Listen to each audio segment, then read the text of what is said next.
الحمدللہ رب العالمین والصلاة والسلام علی رسولہ الامین وعلی آلہ واصحابہ وازواجہ وذریتہ اجمعین برحمتک یا ارحم الراحمین۔ تمام ناظرین محفل السلام علیکم ورحمۃ اللہ وبرکاتہ۔ آج آپ کے سامنے حب رسول اور اس کے تقاضے نامی عنوان پر گفتگو کر رہی ہوں۔ سب سے پہلے میں یہ واضح کروں گی کہ ہمیں نبی صلی اللہ علیہ وسلم سے محبت کیوں کرنا چاہیے، کیونکہ یہ انسانی فطرت ہے کہ کچھ وجوہات ہوتی ہیں جن کی بنا پر ایک دوسرے سے محبت کی جاتی ہے۔ تو حب رسول ہمیں کیوں کرنا چاہیے؟ تو اس کا پہلا جواب یہ ہے کہ چونکہ اللہ رب العالمین ہمارے نبی صلی اللہ علیہ وسلم سے محبت کرتا ہے، اس لیے ہمارے ایمان کا لازمی تقاضا ہے کہ ہم بھی نبی صلی اللہ علیہ وسلم سے محبت کریں، کیونکہ اللہ کے دین کی خاطر جو جتنی جانفشانی کرتا ہے اللہ کو وہ اتنا ہی محبوب ہو جاتا ہے۔ ہم جانتے ہیں کہ نبی صلی اللہ علیہ وسلم نے بے پایاں قربانیاں اور محنتیں کی ہیں اس دین کے لیے، اس لیے وہ اللہ رب العالمین کے سب سے زیادہ محبوب ہیں۔ تو چونکہ وہ اللہ کے محبوب ہیں اس لیے ہم سب بھی ان سے محبت کرتے ہیں، یہ ہوئی پہلی وجہ۔ اس کے علاوہ انسانی فطرت کا یہ تقاضا ہے کہ وہ خوبیوں کو پسند کرتا ہے۔ وہ خوبیاں حسن کی بھی ہو سکتی ہیں اور حسن اخلاق کی بھی ہو سکتی ہیں۔ تو ہم دیکھتے ہیں کہ نبی صلی اللہ علیہ وسلم حسن اور حسن اخلاق دونوں میں بہت اونچے درجے پر فائز تھے۔ حسن اخلاق کردار کی پاکیزگی اور عفت، عقیدے کی ہم آہنگی، شجاعت، بہادری، یہ کچھ ایسی خوبیاں ہیں جن پر لوگ ایک دوسرے سے متاثر ہوتے ہیں اور ایک دوسرے کو پسند کرتے ہیں اور محبت کرتے ہیں۔ تو میں آپ کو بتاؤں کہ نبی صلی اللہ علیہ وسلم صورت اور سیرت دونوں کے اعتبار سے الحمدللہ سب سے اونچے درجے پر فائز تھے، جس کی وجہ سے ہم لوگ ان سے محبت کرتے ہیں۔ تو یہ ساری تمام کی تمام خوبیاں رحمت للعالمین صلی اللہ علیہ وسلم میں موجود تھیں۔ دنیا کے 100 سب سے زیادہ متاثر کرنے والے لوگوں کی جب لسٹ تیار کی گئی تو الحمدللہ نبی صلی اللہ علیہ وسلم کا نام سب سے اوپر آتا ہے کہ یہ وہ ہستی تھے جنہوں نے اپنے حسن اخلاق سے دنیا کو سب سے زیادہ متاثر کیا اور سب سے بڑا انقلاب برپا ہوا، جس کا نام ہے اسلام۔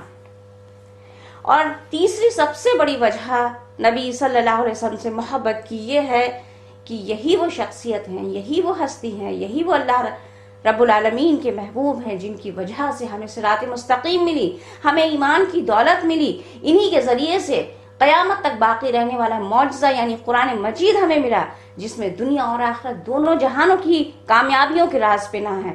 بس ضرورت ہے اس کو سمجھ کر پڑھنے کی، ورنہ ان سے پہلے انسانیت اندھیروں میں بھٹک رہی تھی، لوگوں کو قاعدے و قانون نہیں معلوم تھے، کس طرح سے زندگی کو گزارنا ہے یہ نہیں جانتے تھے، اللہ کی رضا کس میں ہے، اللہ کی ناراضگی کس میں ہے، یہ سب نبی صلی اللہ علیہ وسلم کے ذریعے سے ہم کو ملا۔ تو یہ سب سے بڑی اہمیت کی بات ہے جس کی وجہ سے ہمیں ان سے محبت کرنا چاہیے کہ یہی وہ شخصیت ہیں جن کی وجہ سے ہماری دنیا اور آخرت دونوں بخیر ہو سکتی ہیں۔ وہ اخلاق کے سب سے اونچے درجے پر فائز تھے۔ انہوں نے وہ اخلاقی خوبیوں کی نصیحت کی ہے جو کسی دوسرے نظام حیات میں نہیں ملتی، پھر چاہے وہ عبادت ہو یا ایمان ہو، یا پھر معیشت یا معاشرت ہو، یا سیاست ہو، یا گھریلو معاملات ہوں، یا بین الاقوامی تعلقات۔ زندگی کے ہر شعبے میں نبی صلی اللہ علیہ وسلم نے ہم لوگوں کو بے انتہا ہماری رہنمائی فرمائی اور کسی بھی شعبے میں ہمیں اچھی اخلاقی خوبیوں سے خالی نہیں چھوڑا۔ اللہ تعالیٰ سورہ احزاب آیت نمبر 21 میں ارشاد فرماتا ہے لَقَدْ كَانَ لَكُمْ فِي رَسُولِ اللَّهِ أُسْوَةٌ حَسَنَةٌ، یعنی اے لوگوں تم لوگوں کے لیے نبی صلی اللہ علیہ وسلم میں بہترین نمونہ ہے۔ تو اس کا مطلب یہ ہوا کہ اگر ہمارے آئیڈیل کوئی ہو سکتے ہیں تو وہ رحمت للعالمین اللہ کے رسول صلی اللہ علیہ وسلم ہے۔ لیکن ہم دیکھتے ہیں کہ لوگ فلم اسٹارز کے فین بن جاتے ہیں، کوئی کسی پلیئر کا فین بن جاتا ہے، کوئی کسی کے اسٹائل کو اپنی زندگی میں اتارنے کی کوشش کرتا ہے، کسی کے بال کسی کو اچھے لگتے ہیں، کسی کے اٹھنے بیٹھنے کا طریقہ کسی کو اچھا لگتا ہے۔ لیکن اگر ہم مسلمان ہیں تو ہمارے آئیڈیل پرسن صرف اور صرف نبی صلی اللہ علیہ وسلم ہونے چاہیے، کیونکہ اللہ تعالیٰ یہ فرماتا ہے کہ تم سب لوگوں کے لیے، ایمان لانے والوں تم سب لوگوں کے لیے نبی کی زندگی ایک نمونہ ہے، ان کی اتباع کرو، ان کی پیروی کرو۔ سورہ بقرہ آیت نمبر 151 میں اللہ تعالیٰ کا ارشاد ہے کہ تمہارے درمیان خود تمہیں میں سے ہم نے ایک رسول بھیجا جو تمہیں ہماری آیات سناتا ہے، تمہاری زندگیوں کو پاک کرتا ہے اور تمہیں کتاب اور حکمت کی تعلیم دیتا ہے اور تمہیں وہ باتیں سمجھاتا ہے جو تم نہیں جانتے تھے۔ یہ تو باتیں ہوئیں کہ نبی صلی اللہ علیہ وسلم سے محبت کیوں کرنا چاہیے۔ اب اس سے بھی اہم پہلو پر آتے ہیں کہ نبی صلی اللہ علیہ وسلم سے محبت کیسے کرنا چاہیے۔ یہ اس سے بھی زیادہ اہم ہے، کیونکہ دنیا کے سارے لوگ جو اپنے آپ کو مسلمان کہتے ہیں، ایمان کا دعویٰ کرتے ہیں، وہ سب نبی صلی اللہ علیہ وسلم سے محبت کرتے ہیں، لیکن دراصل ان کی محبت ہم سے کیا چاہتی ہے، اس محبت کی تقاضے کیا ہیں، ان سے محبت کا حق ہم کس طرح ادا کر سکتے ہیں، آج ہم یہ جانیں گے۔ صرف الفاظ کے سہارے آج تک نہ کوئی محبت زندہ رہی ہے اور نہ رہ سکتی ہے۔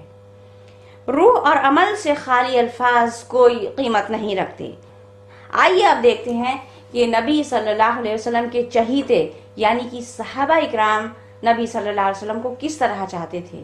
تو ان صحابہ اکرام کی زندگی کے کچھ واقعات آپ کے سامنے پیش کر رہی ہوں جس میں ان کی محبت کا رنگ جھلکے گا۔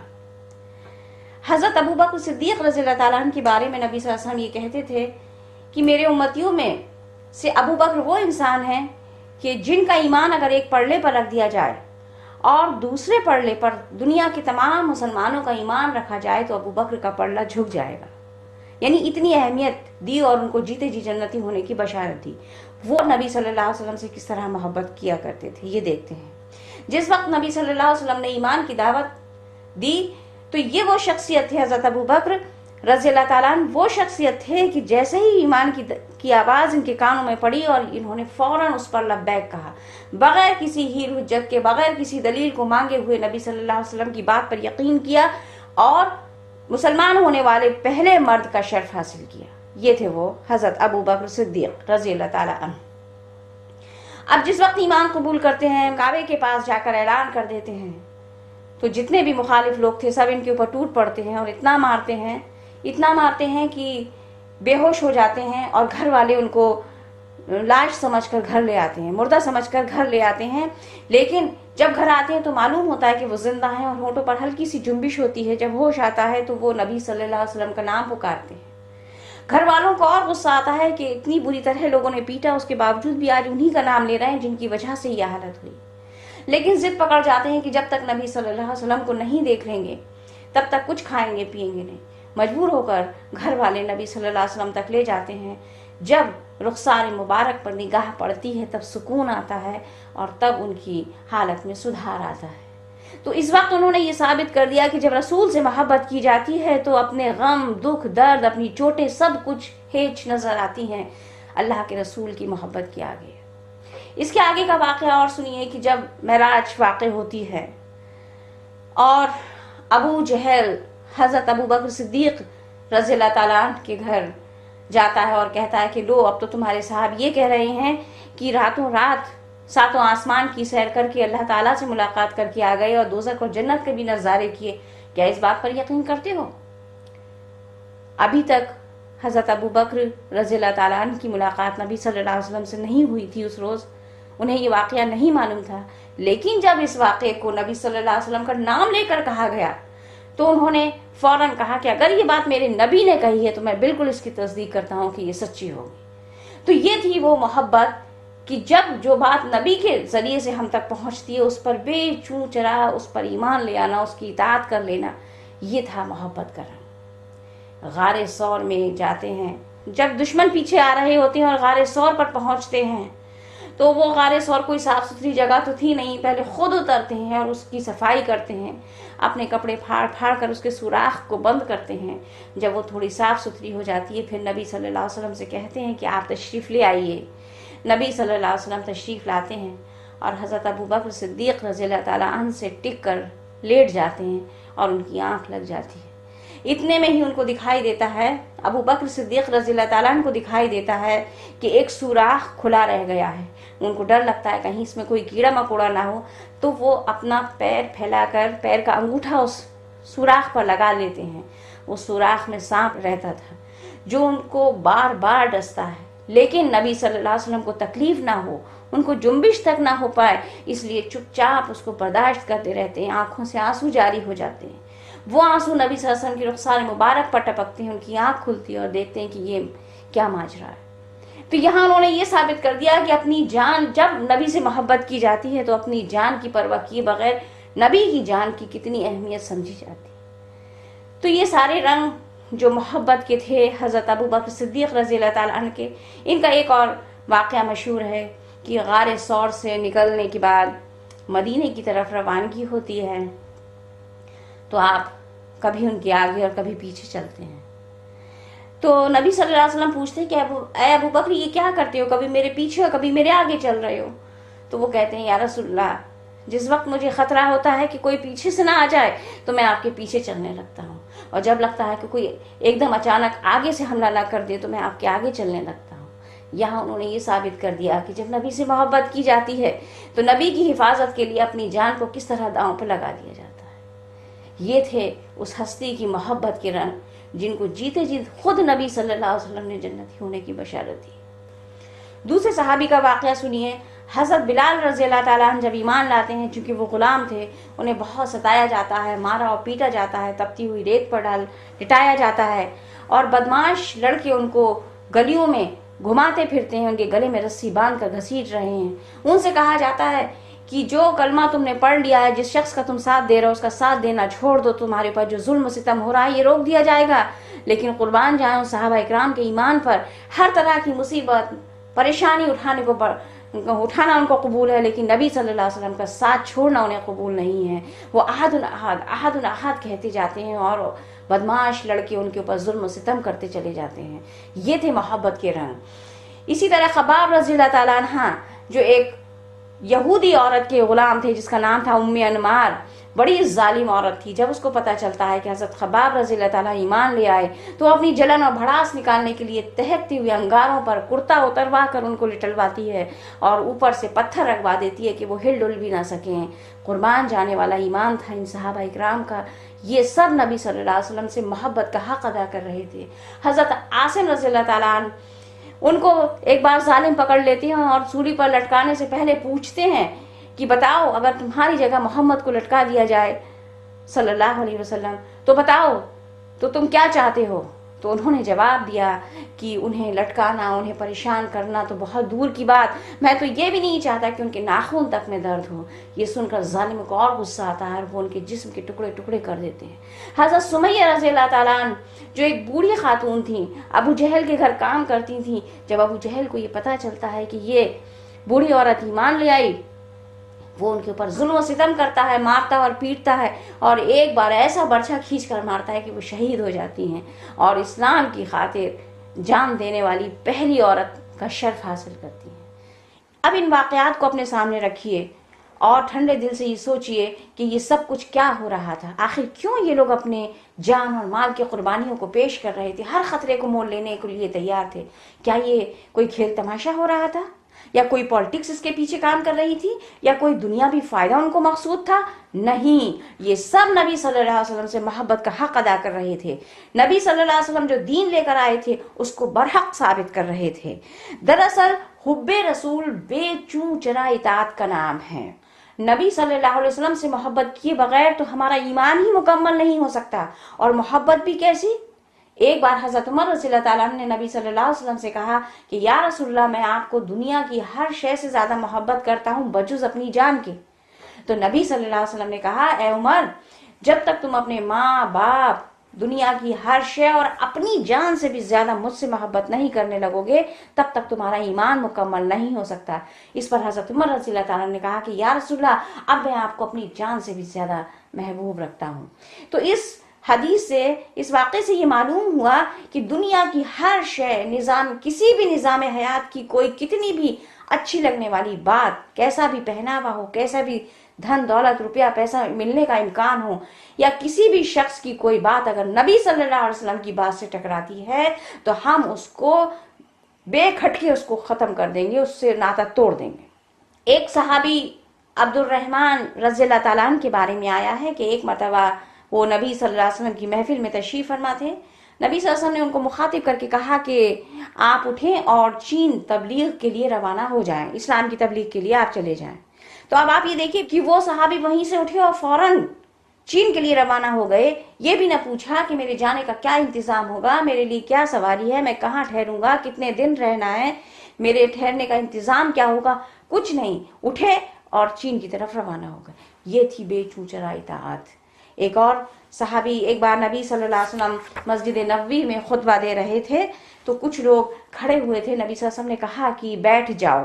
ایک صحابی جو مسجد کی طرف آ رہے تھے، گلی میں ہی تھے، یہ آواز انہوں نے گلی میں سن لی، وہیں بیٹھ گئے، کیونکہ نبی صلی اللہ علیہ وسلم کے الفاظ کانوں میں پڑ چکے تھے کہ بیٹھ جاؤ، اور وہ وہیں بیٹھ جاتے ہیں اور بیٹھے بیٹھے ہی مسجد کے اندر داخل ہوتے ہیں۔ اگر چل کر بھی آ جاتے تو ان پر کوئی گناہ نہیں ہوتا، کیونکہ انہوں نے، نبی صلی اللہ علیہ وسلم نے ان سے نہیں کہا تھا، لیکن آپ دیکھیے اتباع رسول کے نبی کے الفاظ کان میں پڑ گئے اور وہ وہیں بیٹھ گئے۔ یہ تھی بے چوں چرا اطاعت اور بے چوں چرا اتباع کے نمونے۔ دراصل محبت رسول اتباع رسول کا نام ہے، اور محبت کا دعویٰ اسی وقت قابل اعتبار ہو سکتا ہے جب ان سے وفاداری اور فرما برداری کا ثبوت ہم اپنے عمل سے دیں گے۔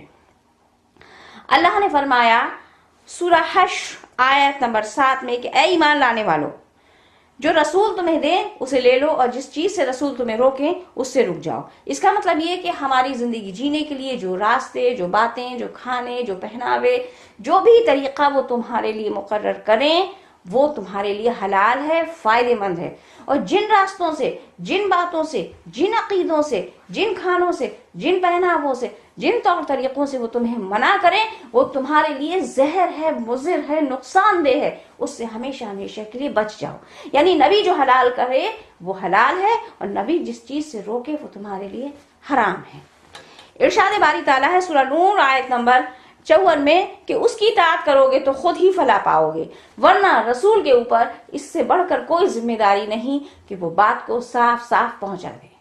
سورہ اعراف آیت نمبر 157 میں اللہ تعالیٰ ارشاد فرماتا ہے کہ لہٰذا جو لوگ اس نبی پر ایمان لائیں گے اور اس کی حمایت و نصرت کریں گے اور اس روشنی کی پیروی کریں گے جو ہم نے اس پر نازل کی ہے، تو وہی لوگ فلاح پانے والے ہیں۔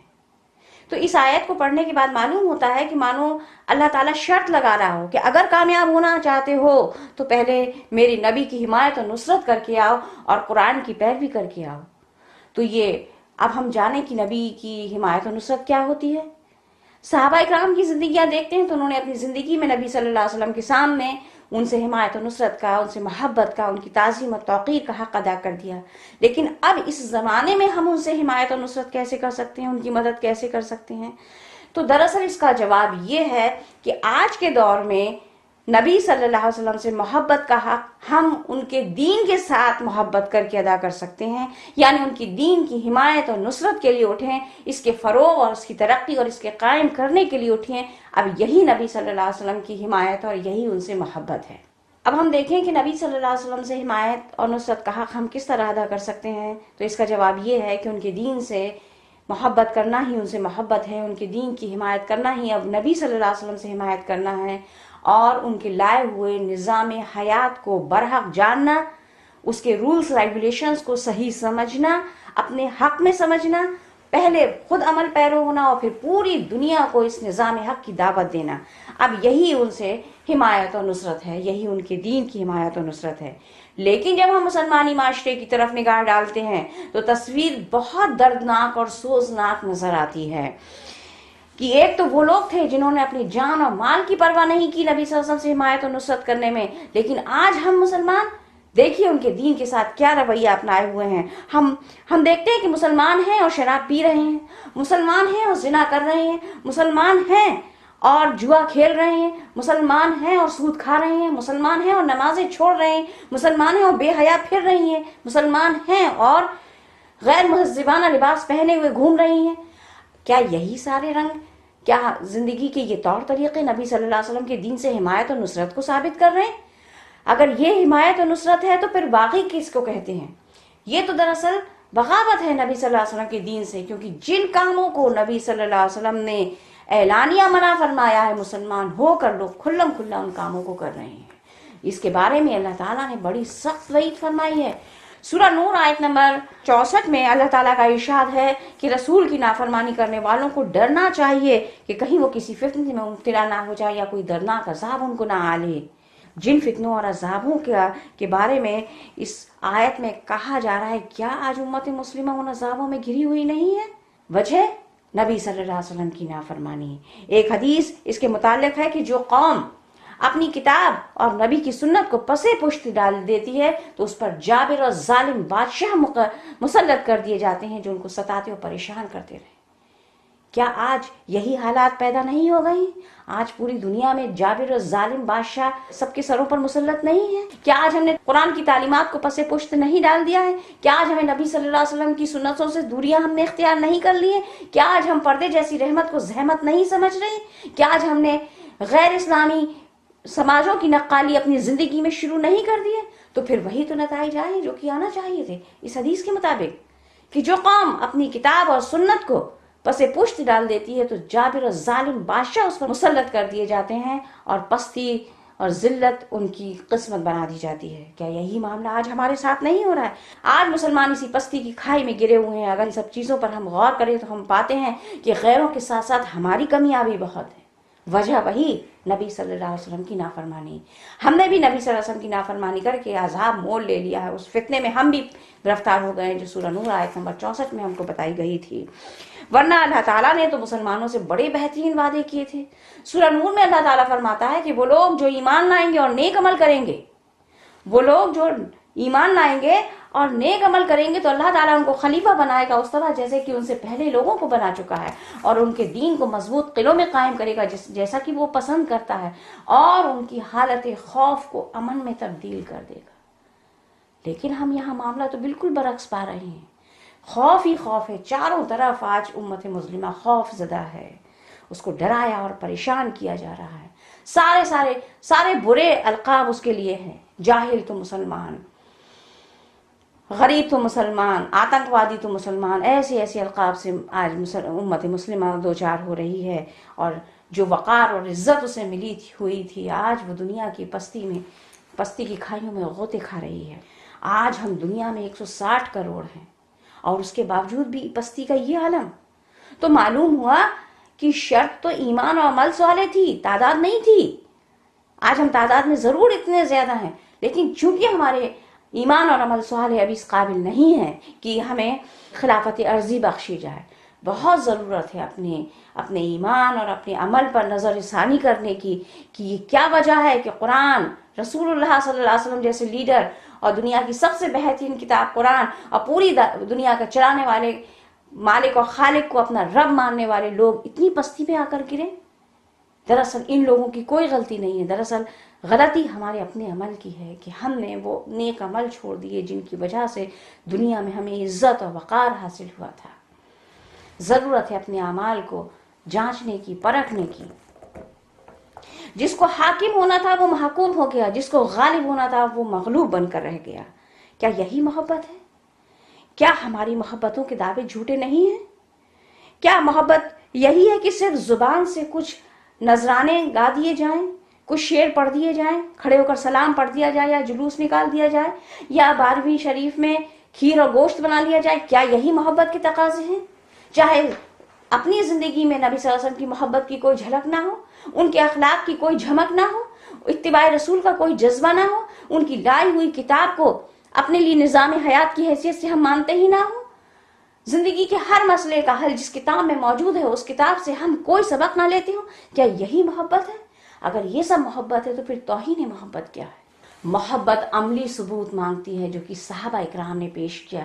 زبانی جمع خرچ سے محبت کا حق ادا نہیں ہو سکتا۔ سورہ فرقان آیت نمبر 27 میں اللہ تعالیٰ کا ارشاد ہے کہ اس روز ظالم اپنا ہاتھ چبائے گا، ظالم آدمی اپنا ہاتھ چبائے گا اور کہے گا کہ کاش میں نے نبی کا ساتھ دیا ہوتا، کاش میں نے اللہ کے رسول کی نصرت کی ہوتی۔ ظالم انسان کون؟ یعنی جو اس دن دوزخ میں جانے والے لوگ ہوں گے، جو ناکام اور نامراد ہوئے ہوں گے۔ قیامت کے روز انسان کہے گا کہ ہائے میں یہ کیا کر کے آیا، کاش میں نے نبی صلی اللہ علیہ وسلم کے لائے ہوئے دین کو برحق سمجھا ہوتا اور اس کی پیروی کی ہوتی تو آج مجھے یہ دن دیکھنے کو نہیں ملتا۔ کاش میں نے یہ نہ کیا ہوتا، کاش میں نے وہ نہ کیا تھا، کاش میں نے فلاں شخص کا کہنا نہ مانا ہوتا تو آج میں یہاں نہ آتا۔ الحمدللہ آج ہم لوگ ابھی اس مقام پر نہیں پہنچے ہیں، ابھی ہمارے پاس وقت ہے، مہلت ہے، آنکھیں کھلی ہیں، آج ہم اپنے اعمالوں کو سدھار سکتے ہیں، اپنی گری ہوئی پوزیشن کو پھر سے سنوار سکتے ہیں۔ تو آئیے ہم اور آپ یہ عہد کریں کہ ہم سب لوگ نبی صلی اللہ علیہ وسلم کی لائی ہوئی تعلیم کو برحق جانیں، اس کو اپنے لیے بہتر جانیں، کیونکہ نبی صلی اللہ علیہ وسلم کی زندگی اور ان کی لائی ہوئی تعلیم ہمارے لیے نمونہ ہے، تاکہ اس سے ہماری دنیا اور آخرت دونوں بخیر ہو سکیں۔ اگر ہم ایسا کرنے میں کامیاب ہو گئے تبھی ہم اچھے امتی بن سکتے ہیں، اور ہمیں نام کا نہیں کام کا امتی بننا ہے، تاکہ نبی صلی اللہ علیہ وسلم میدان حشر میں ہم سے خوش ہو سکیں اور ہماری شفاعت، ان کی شفاعت ہمیں مل سکے۔ صرف نام کے نہیں، کام کے امتی بن جائیں۔ نبی صلی اللہ علیہ وسلم کی اطاعت اور فرما برداری ہی ان کی سچی تعظیم اور توقیر ہے، یہی ان کی نصرت اور حمایت ہے، اور یہی ان سے محبت ہے۔ یہ سب کام کریں گے تو انشاءاللہ تعالی ہم ان کی محبت کا حق ادا کر سکتے ہیں۔ اللہ رب العالمین ہم لوگوں کو نبی صلی اللہ علیہ وسلم سے سچی محبت کا حق ادا کرے، اور اس محبت کے جتنے تقاضے ہیں ان کو بخوبی عمل میں لانے کی توفیق عطا فرمائے۔ وآخر دعوانا الحمدللہ رب العالمین۔